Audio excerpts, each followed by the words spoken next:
تو میں عرض کر رہا تھا کہ مذہب اسلام یہ وہ پہلا مذہب ہے جس نے اپنے سفر کا آغاز ہی علم و روشنی سے کیا۔ حضرت آدم علی نبینا علیہ تحیت و ثنا کو اللہ تبارک و تعالی نے سب سے پہلے زیور علم سے آراستہ فرمایا۔ فرشتوں پر شرف و برتری، عظمت و بلندی کا واضح سبب علم ہی کو قرار دیا۔ وَعَلَّمَ آدَمَ الْأَسْمَاءَ كُلَّهَا، اللہ تبارک و تعالی نے حضرت آدم علی نبینا علیہ تحیت و ثنا کو تمام چیزوں کے نام سکھائے۔ اسلام ہی وہ مہذب مذہب ہے جو عقائد سے لے کر کے عبادات تک، اخلاقیات سے لے کر کے سیاست و اقتصادیات اور تمدن و معاشرت تک کی بنیاد علم پر رکھی۔ اسلام ہی وہ مہذب مذہب ہے جس کو اللہ تبارک و تعالیٰ کی طرف سے لے کر آنے والے پیغمبر نے ارشاد فرمایا، العلم سلاحی، علم میرا اسلحہ ہے، علم میرا ہتھیار ہے۔ اس ارشاد بلیغ کا واضح مطلب یہ ہے کہ ہم اقوام ملل کو بزور شمشیر اپنے حلقے میں نہیں لاتے، بلکہ اس علم اور روشنی کے دائرے میں لاتے ہیں جو حسن و قبح، خیر و شر، توحید و شرک، عظمت و دولت، کامیابی و ناکامی میں قوت تمیز عطا کرتی ہے، جس کا جامع ترین صفاتی نام علم ہے، جو ہم مسلمانوں کا اسلحہ اور ہتھیار ہے، جس کو ہم حقائق سے نظر چرانے والے اور وہم پرستوں کے خلاف استعمال کیا کرتے ہیں۔ اسلام ہی محسن مذہب ہے۔ حضرت ابن عباس رضی اللہ تعالیٰ عنہ کی روایت کے مطابق مسلمانوں، علم اسلام کی زندگی اور دین کا کھمبا ہے۔ حضرت ابن عباس رضی اللہ تعالیٰ عنہ روایت کرتے ہیں کہ میرے آقا صلی اللہ تعالیٰ علیہ وسلم نے ارشاد فرمایا، العلم حیات الاسلام و امامت الدین، علم اسلام کی زندگی اور دین کا کھمبا ہے۔ بغیر زندگی جس طریقے سے بغیر روح کے قائم نہیں رہ سکتی ہے، جس طریقے سے گھر کا ستون بغیر کھمبے کے قائم نہیں رہ سکتا ہے، اسی طریقے سے علم ہے، اسلام ہے، بغیر علم کے مکمل نہیں ہو سکتا ہے، بغیر علم کے کامل نہیں ہو سکتا ہے۔ اور ایک دوسرے مقام پہ حضرت ابن عباس رضی اللہ تعالیٰ عنہ کی روایت ہے، میرے آقا صلی اللہ تعالیٰ علیہ وسلم ارشاد فرماتے ہیں، تدارس العلم ساعۃ من اللیل خیر من احیائها، رات کی ایک گھڑی علم حاصل کرنا پوری رات جاگنے سے بہتر ہے۔ یعنی علماء سے پڑھنا، طلباء کو درس دینا، علمی مجلسیں منعقد کرنا، علمی بحث و مباحثہ کرنا، یہ لمحہ پوری رات نوافل سے بہتر ہے۔ ایک دوسرے مقام پہ حضرت عبادہ رضی اللہ تعالیٰ عنہ روایت کرتے ہیں کہ علم عبادت سے افضل ہے۔ اللہ کے نبی تاجدار مدینہ صلی اللہ تعالیٰ علیہ وسلم ارشاد فرماتے ہیں، العلم خیر من العبادت، علم عبادت سے بہتر ہے۔ تفسیر کبیر میں حضرت علامہ امام رازی رحمۃ اللہ تعالیٰ علیہ بیان فرماتے ہیں کہ ایک صحابی رسول نبی دو جہاں تاجدار مدینہ صلی اللہ تعالیٰ علیہ وسلم کی بارگاہ میں بیٹھے محض گفتگو تھے۔ اللہ کے رسول تاجدار مدینہ صلی اللہ تعالیٰ علیہ وسلم سے ہم کلام تھے، اتنے میں وحی کا نزول شروع ہو جاتا ہے۔ اللہ تبارک و تعالیٰ اپنے پیغمبر کو خبر دیتا ہے، اے نبی برحق صلی اللہ تعالیٰ علیہ وسلم، یہ شخص جو سامنے آپ سے بیٹھ کر کے کلام کر رہا ہے، یہ شخص جو آپ سے بیٹھ کر کے سامنے گفتگو کر رہا ہے، اس کے زندگی کے ایام پورے ہو چکے ہیں، اس کے زندگی کی چند گھڑیاں باقی رہ گئی ہے، وہ غالباً عصر کا وقت ہوتا ہے۔ میرے آقا صلی اللہ علیہ وسلم سے جیسے ہی وحی کا نزول ختم ہوتا ہے، اللہ کے نبی تاجدار مدینہ صلی اللہ علیہ وسلم اس صحابی کو خبر دیتے ہیں کہ تمہاری روح جلد قبض کر لی جائے گی، تمہاری موت ہونے والی ہے، تمہارا انتقال ہونے والا ہے۔ وہ صحابی نبی دو جہاں تاجدار مدینہ صلی اللہ علیہ وسلم کے زبان فیض ترجمان سے جتنا جملہ سنتے ہیں گھبرا جاتے ہیں، ان کو یقین ہو جاتا ہے ایک مخبر صادق صلی اللہ علیہ وسلم کی زبان فیض ترجمان سے نکلا ہوا جملہ ہے جو رد نہیں نہیں ہو سکتا ہے، وہ اتحاد جس کی ہر بات وہی خدا، وہ اتحاد جس کی ہر بات وہی خدا، چشمہ علم و حکمت پہ لاکھوں سلام، وہ صحابی سمجھ جاتا ہے کہ میرے آقا صلی اللہ علیہ وسلم مذاق نہیں کر رہے ہیں، میرے آقا صلی اللہ علیہ وسلم کس بیانی سے کام نہیں لے رہے ہیں، گھبرا جاتے ہیں۔ کسی کے بھی سامنے مسلمانوں اگر یہ کہہ دیا جائے چند لمحے میں تمہاری موت ہونے والی ہے، تم اس دنیا سے جانے والے ہو، یقیناً وہ شخص گھبرا جائے گا، پریشان ہو جائے گا۔ وہ صحابی اللہ کے رسول تاجدار مدینہ صلی اللہ علیہ وسلم کی بارگاہ میں عرض کرتے ہیں، یا رسول اللہ صلی اللہ علیہ وسلم، مجھے یقین ہو گیا چند لمحے میں میری روح میرے جسم سے جدا کر دی جانے والی ہے، میرا انتقال ہونے والا ہے، آپ مجھے ایسے لمحے میں ایسے عمل کی تعلیم فرمائے جس کو میں سیکھنے میں لگ جاؤں، جس کو میں کرنے میں مشغول ہو جاؤں، جو میری زندگی کی اس آخری گھڑی میں سب سے بہتر ثابت ہو۔ اللہ کے نبی تاجدار مدینہ صلی اللہ علیہ وسلم ارشاد فرماتے ہیں، اشتغل بالتعلم،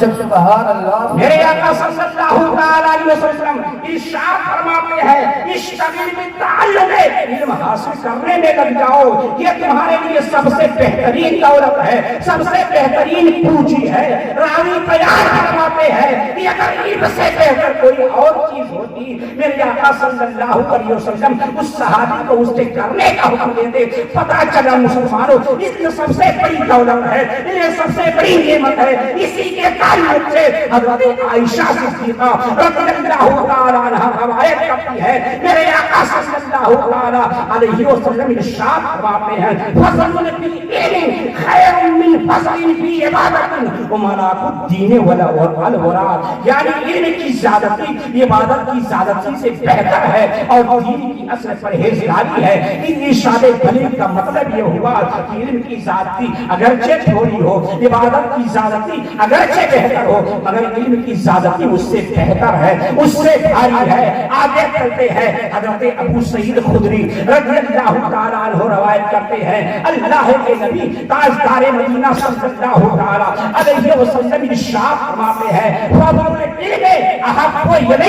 من فضل العبادت، عبادت کی علم کی زیادتی مجھے عبادت کی زیادتی سے زیادہ محبوب ہے۔ اور آگے بڑھتے ہیں تو ابن ماجہ کے روایت کے مطابق اللہ کے نبی تاجدار مدینہ صلی اللہ علیہ وسلم نے مسلم معاشرے کے ہر فرد کے لیے علم دین کا حاصل کرنا لازم و ضروری قرار دیا ہے۔ میرے آقا صلی اللہ تعالی علیہ وسلم ارشاد فرماتے ہیں، طلب العلم فریضۃ علی کل مسلم و مسلمہ، علم دین کا حاصل کرنا ہر مسلمان مرد و عورت پر فرض ہے۔ سبحان اللہ، نعرہ تکبیر، نعرہ رسالت،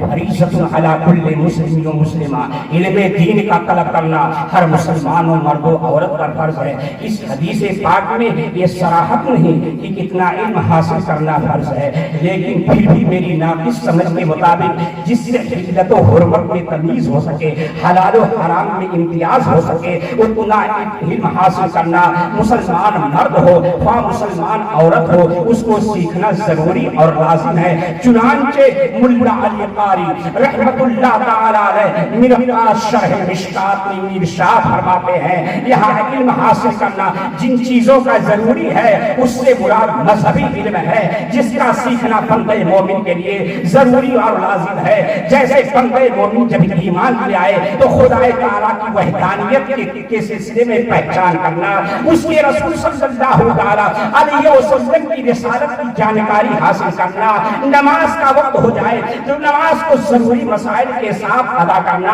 جب رمضان کا مہینہ آیا رمضان کے روزے کو ضروری مسائل کے ساتھ ادا کرنا، اللہ نے حج کو فرض فرمایا حج کے ضروری مسائل کو ادا کرنا، اور جب زکات اللہ تبارک و تعالیٰ نے فرض فرمایا تو ضروری مسائل کا جاننا، یعنی وہ مذہبی علم جس کا سیکھنا بندے مومن چاہے مرد ہو چاہے عورت ہو ہم سب کے لیے ضروری اور لازم ہے۔ مگر مسلمانوں افسوس در افسوس ہم مسلمانوں یہ تو جانتے ہیں کہ اللہ کے نبی صلی اللہ علیہ وسلم نے فرمایا طلب العلم فریضۃ علی کل مسلم و مسلمہ، علم دین کا حاصل کرنا مسلمانوں پر فرض ہے، لیکن غالب اکثریت اس سے بے تعلقی و بے رغبتی اختیار کر چکی ہے، جس کی وجہ سے وہ ہر شعبے زندگی میں پھکائے جا رہے ہیں، انہیں ہر جگہ ذلت و رسوائی کا سامنا کرنا پڑ رہا ہے، جبکہ نبی مختار تاجدار مدینہ صلی اللہ علیہ وسلم نے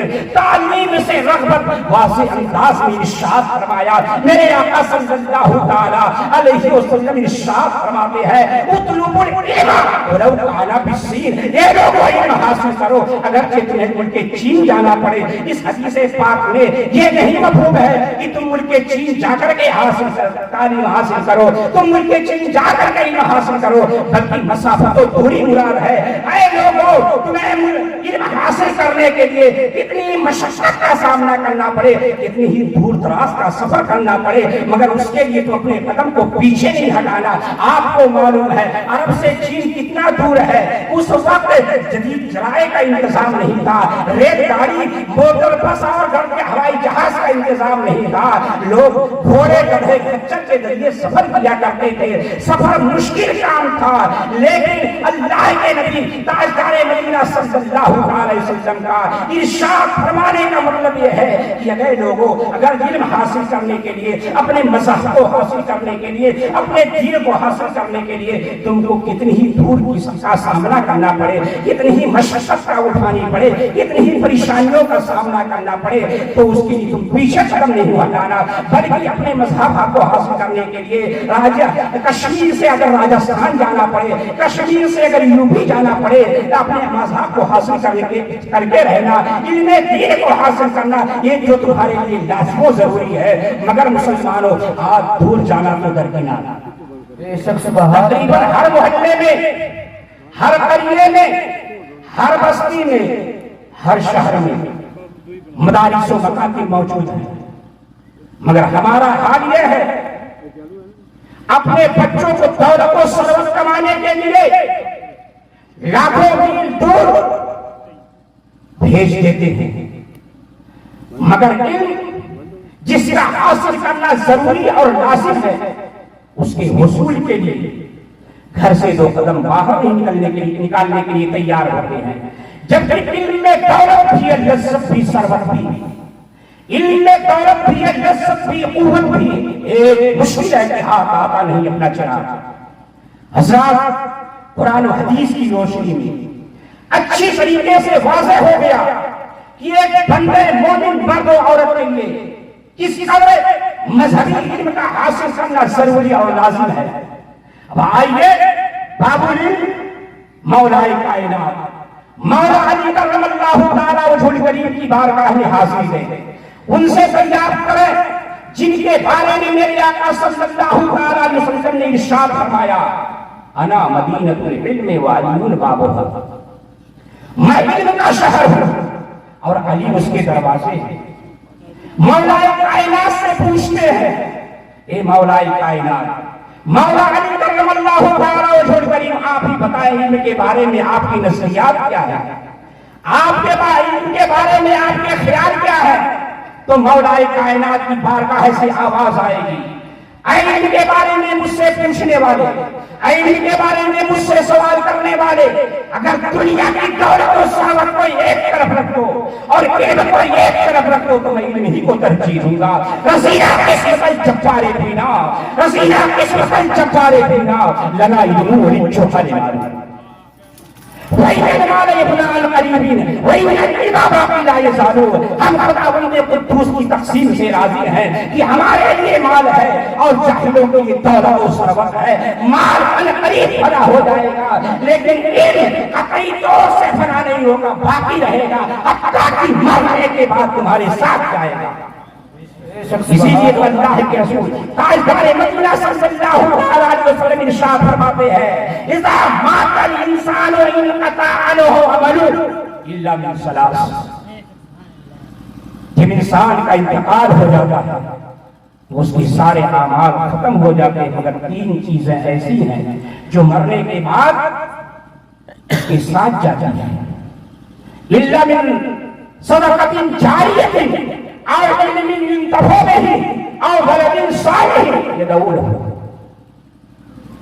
صدقہ جاریہ، علم نافع اور نیک اولاد، یہ تین چیزیں ایسی ہیں اگر آدمی دنیا میں کر کے گیا ہے تو مرنے کے بعد ان کا نام، ان کا ثواب ان کی قبر میں بھی پہنچایا جائے گا۔ تو مولا کائنات مولا علی کرم اللہ تعالی وجہ الکریم ارشاد فرماتے ہیں کہ علم کے بارے میں مجھ سے پوچھنے والے، علم کے بارے میں مجھ سے سوال کرنے والے،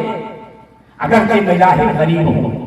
میرے پاس دولت و ثروت نہیں ہے، مگر شکر ہے اس رب کائنات کا،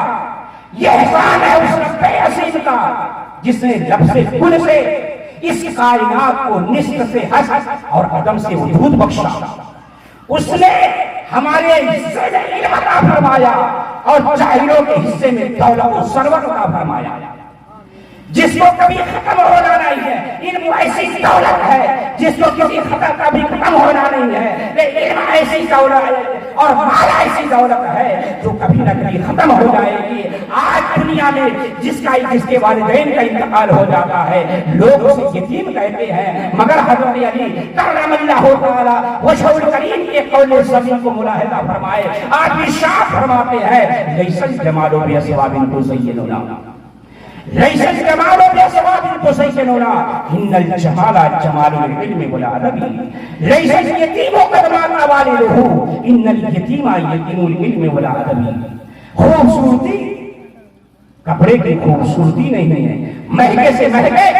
قیمتی سے قیمتی کپڑے پہن لینا یہ خوبصورتی نہیں ہے، در حقیقت خوبصورتی علم و ادب ہے۔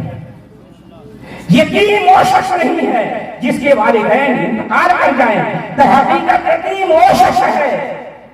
جو علم و ادب سے کھو رہا ہو، جس کے پاس علم نہ ہو، جس کے پاس ادب نہ ہو۔ نیز مولا کائنات مولا علی کرم اللہ تعالی وجہ الکریم مزید ارشاد فرماتے ہیں کہ علم مال سے بدر جہاں بہتر ہے، علم خرچ کرو گے تو اس میں اضافہ ہوتا رہتا ہے، مگر مال خرچ کرو گے تو اس میں کمی واقع ہوتی رہتی ہے، اس میں کمی واقع ہوتی رہتی ہے۔ علم انبیاء کی میراث ہے، میرے آقا ارشاد فرماتے ہیں العلم میراثی اور میں میراث انبیاء من قبلی، علم میرا میراث ہے اور مجھ سے پہلے انبیاء کا میراث ہے، اور مال یہ فرعون حامان شداد کا میراث ہے۔ علم امیر اور غریب علم کافر اور مومن،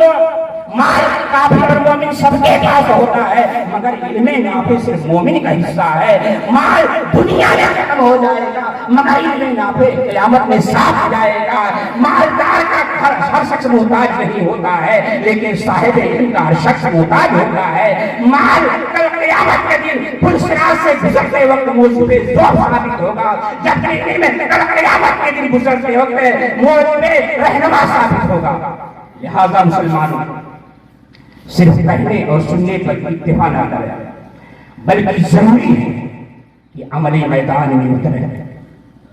اپنے اندر، اپنے سماج کے اندر،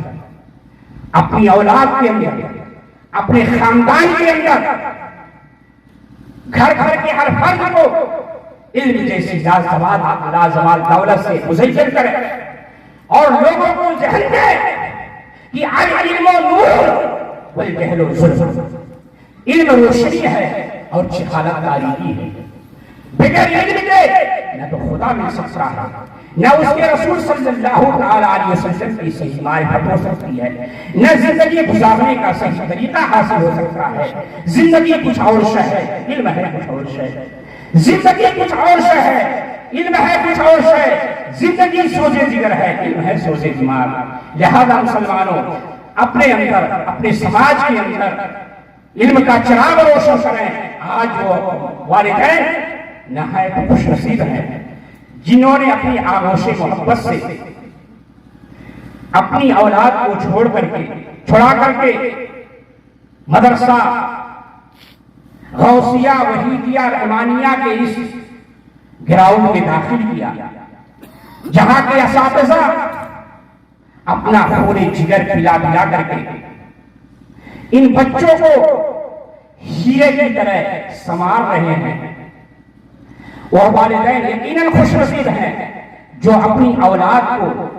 نبی پاک صاحب الاولاد صلی اللہ تعالی علیہ وسلم کی دین کے حاصل کرنے کی وقت کر دیتے ہیں. دعا ہے کہ مولا تبارک و تعالی اس ادارے کو روز روز ترقی عطا فرمائے. استغفر اللہ ربی من کل ذنب و اتوب الیہ وما علینا الا البلاغ.